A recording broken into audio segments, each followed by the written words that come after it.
There's a movie called Raiders of the Lost Ark. The Germans attempted to obtain and then possess the Ark of the Covenant so they might win the battles and therefore win the war. But that's just not a movie theme. We're going to take a look at today where the people of God took the Ark in an effort to win a battle. They exchanged their faith for superstition.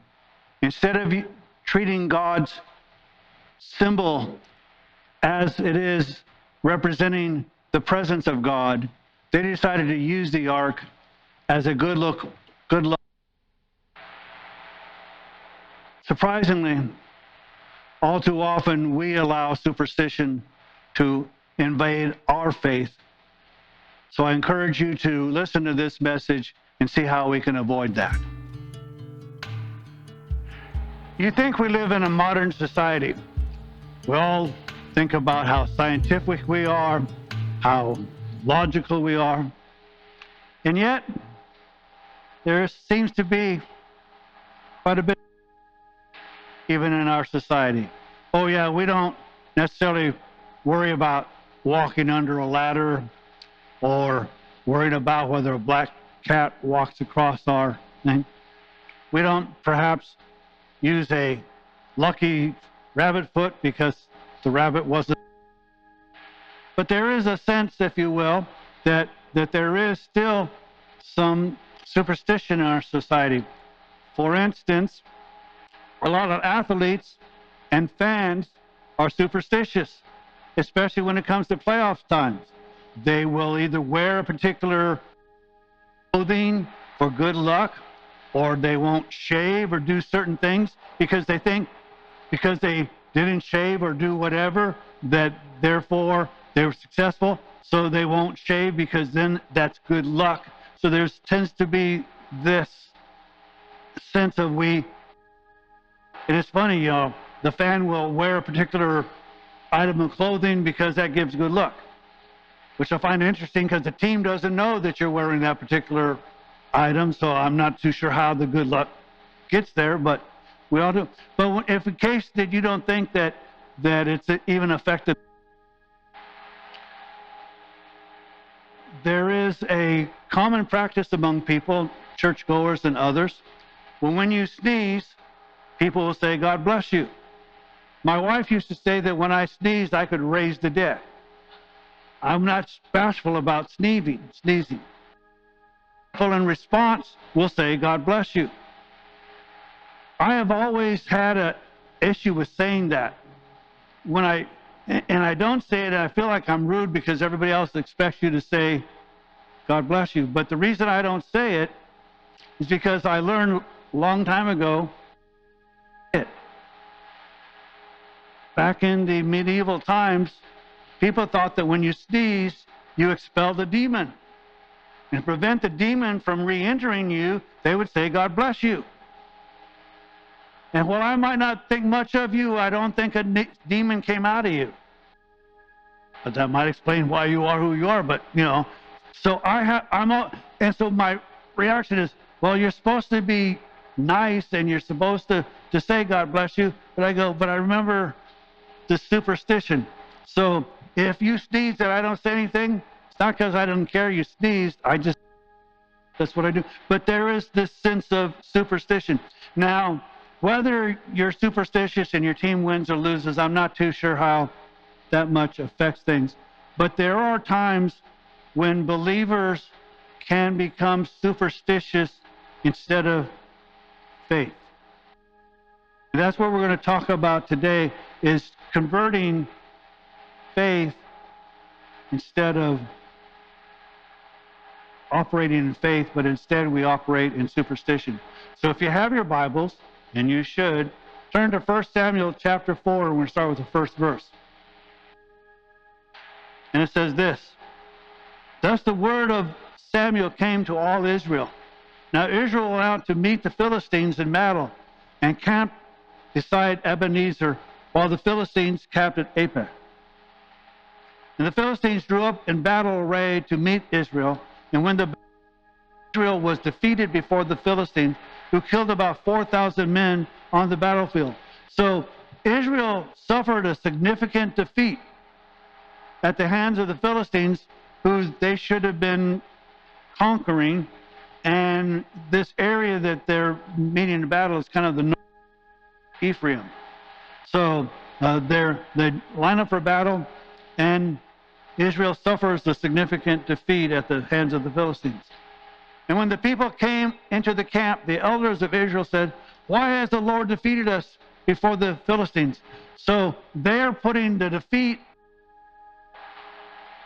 So they decided, well, God didn't give us the success, so he must have been against us. And so they are going to come up with, well, why? So then they say, "Let us take to ourselves from Shiloh the ark of the covenant of the Lord, that it may come among us, deliver us from the power of our enemies." Now notice they came up with this reason. Now, in their history, you can say, well, it makes sense why they did. Because the Lord had told them before they even crossed into to take the ark with the priests, and when the priests stepped foot in the river Jordan, it would separate and they would cross over. They also took the ark and led it around Jericho, and the walls fell down and they defeated Jericho. So you can see that in the past had what they thought some significance in the battle. And so they said, that's it. The problem is we don't have the ark.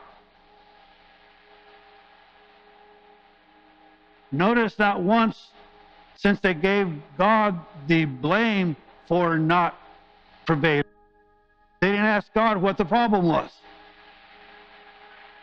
They tried to fix it on their own. So a little word of advice that you didn't necessarily come to. When you find that you're having problems, maybe ask God for the answer. Maybe say, God, am I on the wrong path? Am I fighting a battle I'm not supposed to fight? Or how is it that I'm supposed to win in this battle? And you consult with God. But notice they didn't. They conveniently assumed that the problem was there. So let's go to Shiloh, where it is, and it was about 20 or so miles away. Let's go get the ark, and we'll then win the battle. So the people sent to Shiloh, and from there they carried the ark of the covenant of the Lord, who sits above the cherubim. And the two sons of Eli, Hophni and Phinehas, were there with the ark of the covenant of God. So the two sons of Eli were there. They were the priests. They brought the ark. And significance again, because the ark was there, because that's who sits on the two cherubim. The cherubim would be there. In between the cherubim was what's called the mercy seat. And on the Day of Atonement, the chief priest would come and place an offering, the blood offering, the mercy seat. And he would do it twice. And so, in essence, this represents God's presence and where he forgives us of our sins. And so, they're taking this very holy thing and they're saying, we're going to take battle. As the ark of the covenant of the Lord came into the camp, all Israel shouted with a great shout, so that the earth resounded. They're happy. This is the answer to all our problems. Here's the ark. And quite frankly, not everybody gets to see the ark because it's generally. And so this is a rare event. So it said, okay, God's presence obviously is with us because here's this box, this golden box that contains the mercy seat, and inside the mercy seat is the Ten Commandments tablets intact. There's the Aaron's rod that budded and some manna. All of these things are inside the ark, and they are there, and they're going, all right, this represents God, and therefore we have the victory, and they're excited about it. Philistines heard the noise of the shout. They said, "What does the noise of this great shout in the camp of the Hebrews mean?" And then they understood that the ark of the Lord had come into the camp. So somehow they got word that the reason for the joy in the Hebrews camp is that, now notice that it's going to have an impact on them as well. The Philistines were afraid, for they said, "God has come into the camp." And they said, "Woe to us, for nothing like this has happened before." And so now they're afraid because they're going to meet in battle, and they think because God is there, but God isn't there. The Ark of the Covenant, which is a symbol of the presence of God, is there. A symbol of where the glory of God descended. But it's not God. It's a piece of furniture. So even the Philistines are going, well, we have our idols, and our idols represent these things, and we have statues and whatever. And so their idol, their God, is this box. And so they're afraid because they've never fought a battle before. It says, "Woe to us! Who shall deliver us from the hand of these mighty gods?" Notice they're not saying the God of heaven and earth, but another God who may be more powerful than their gods. These are the Egyptians with all kinds of plagues in the wilderness. So they heard of what had happened in Egypt. It's funny how when God does something, people remember. But the problem is they give other gods the credit, God Jehovah. "Take courage and be men, O Philistines, or we will become slaves to the Hebrews as they have been slaves to you. Therefore be men and fight." They're going, you got two choices. Be afraid and you become a slave. You can fight and you might die, but at least you won't be a slave. So take courage and let's go after them. So the Philistines fought and Israel was defeated. And every man fled to his tent, and the slaughter was very great. There fell of Israel 30,000 foot soldiers. So the defeat before was like 4,000. Now all of a sudden, 30,000 soldiers have died in a battle that Israel thought was a foregone conclusion because God was with them. Even though they didn't consult God what they should do or take the ark or do whatever, they suffered a massive defeat because instead of understanding who God is and consulting God and having faith in, they put their faith in a superstitious good luck box. It's nothing more than a rabbit's foot as far as they're concerned. We were supposed to have success because in the past we saw success. And it wasn't success because the box was there. It was success for them to use the ark, but it wasn't the ark that gave them success. It was God. So they turned their faith into superstition. And when we do that, it is no wonder we suffer an ignominy. But that's not the worst of it. It's bad enough that Israel lost the battle. It's bad enough that 30,000 Hebrews died on the battlefield. And the ark of God was, and the two sons of Eli, Hophni and Phinehas, died.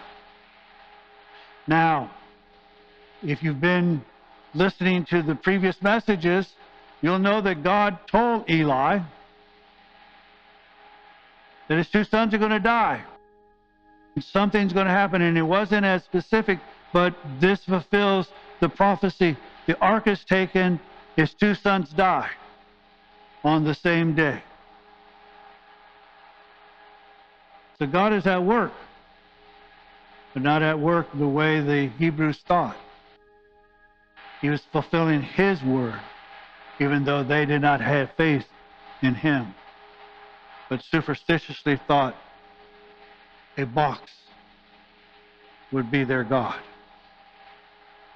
Now a man of Benjamin ran from the battle line and came to Shiloh with his clothes torn and dust on his head. What that means is he was aware of the battle. He might have even been in the battle, but it was such that he was grieving. And one of the ways that you would grieve in that culture is you would tear your clothes, which would be significant. Today we open our closet and get another piece of clothes. Clothing was limited, so when you tore your clothes, you were devastated. And then they would put dust or ashes on their head to say that this thing is terrible.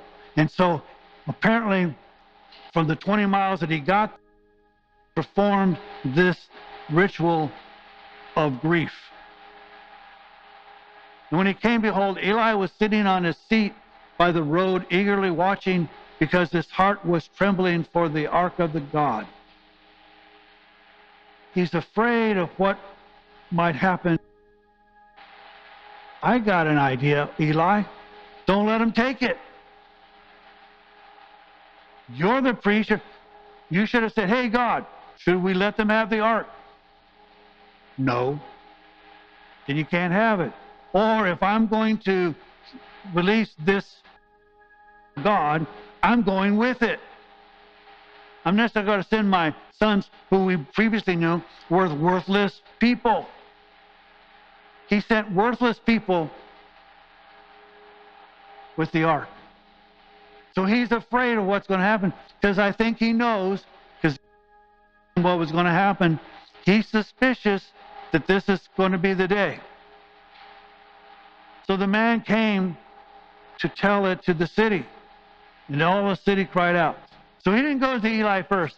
He tells it to the public. And everybody's going to hear that the army is defeated and the ark is missing.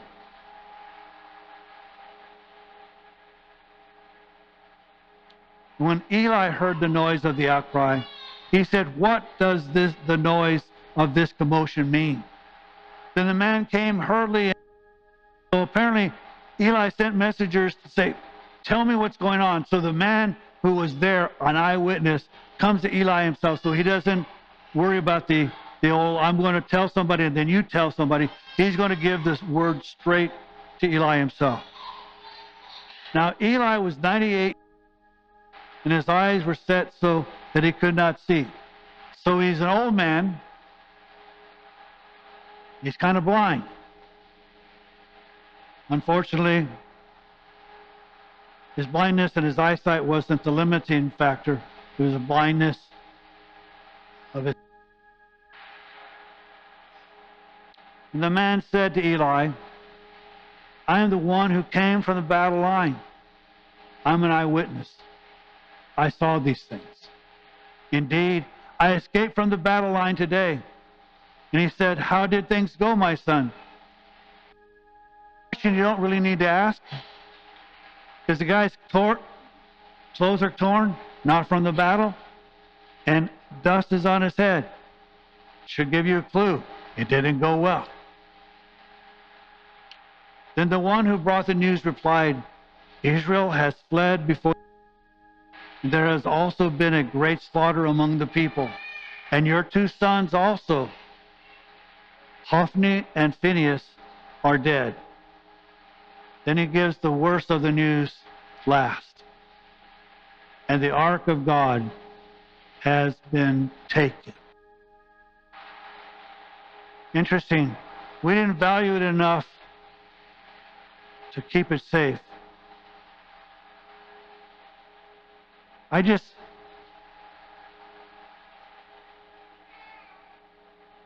If this is the Ark of the Covenant, it's just a box or the presence of God. Don't you think more people should have died protecting it?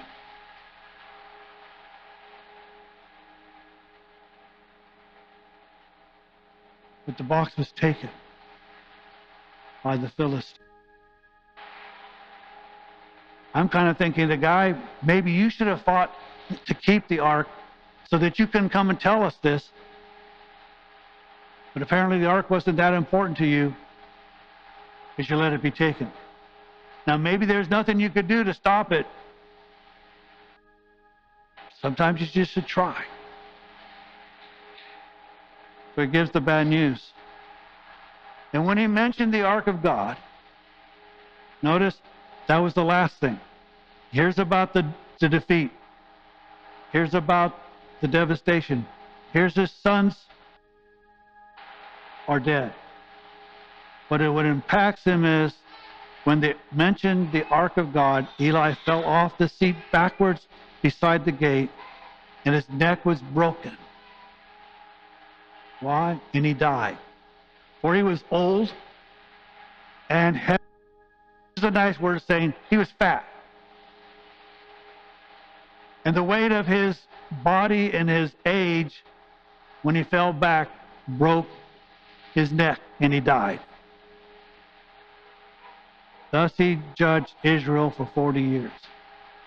God, his word, telling Eli exactly what would happen, which was confirmed by Samuel. Notice Samuel is not mentioned in this as far as permitting it or whatever, because Samuel's not in. Eli was. Now his daughter-in-law, Phinehas' wife, was pregnant and about to give birth.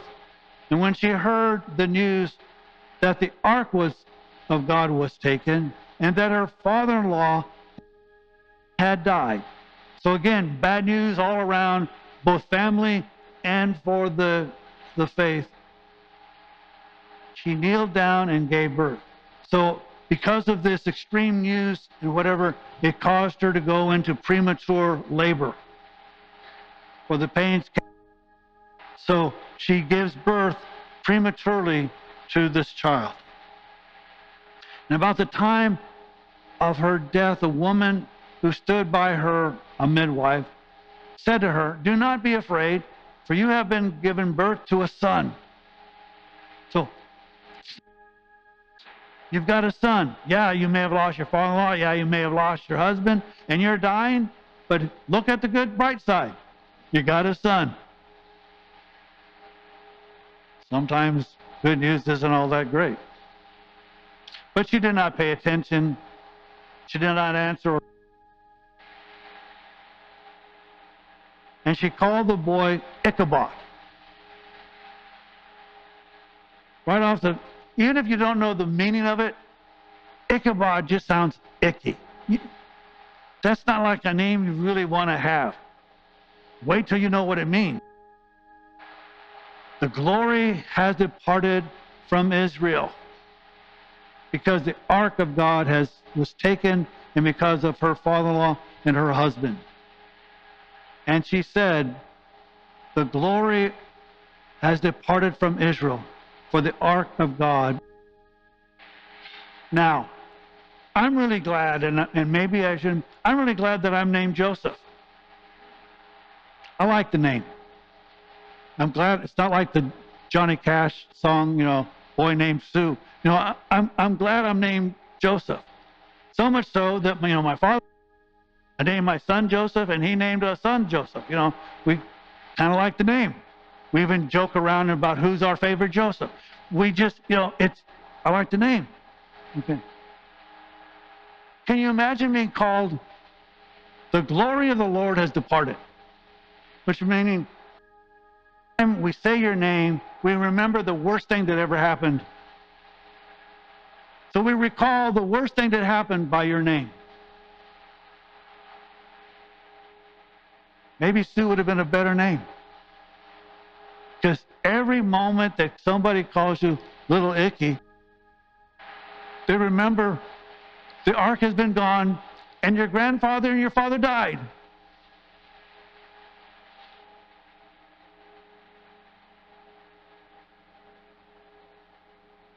I'm making light of this because it's tragic.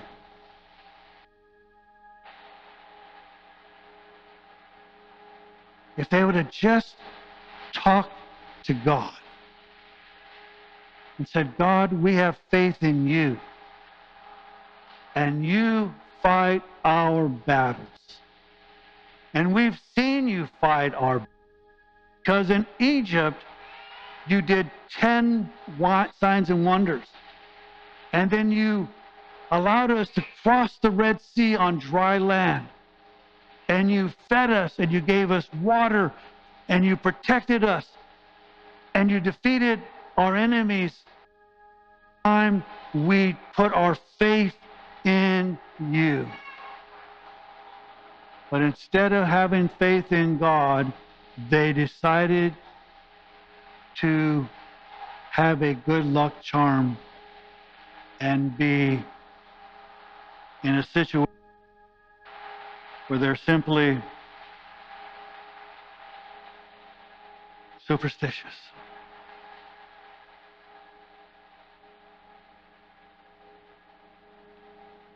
I hope you come to church to worship Him, not because you if you don't.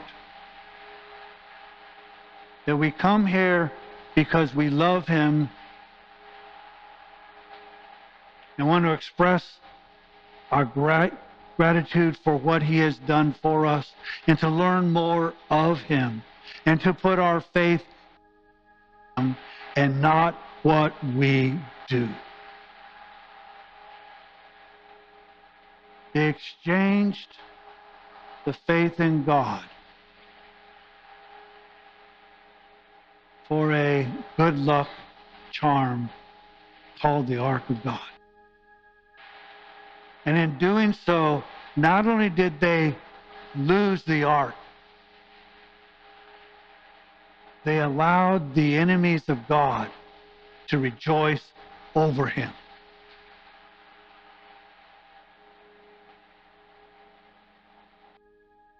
Let us never forget, the battle belongs to God. The success belongs to God. The scripture that says, they labor in vain who build the house. The Lord is not in it. The Lord will provide. May we always have faith in the Lord, not in superstitious happenings.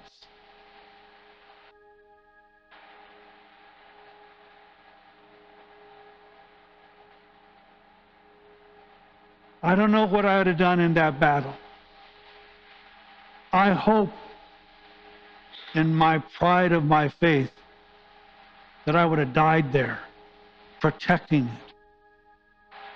Saying, God, I was stupid to bring this because we didn't consult you. We thought this box was magic. But people won't necessarily die for superstition. Jesus died to give us the opportunity to have faith, to change our lives from slavery to freedom, to death to life.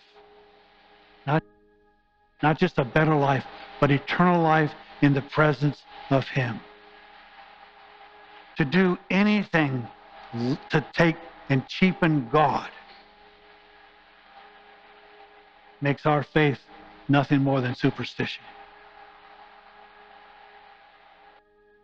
I pray that God would not allow that to happen in this church and in my life and in yours. And all God's people said,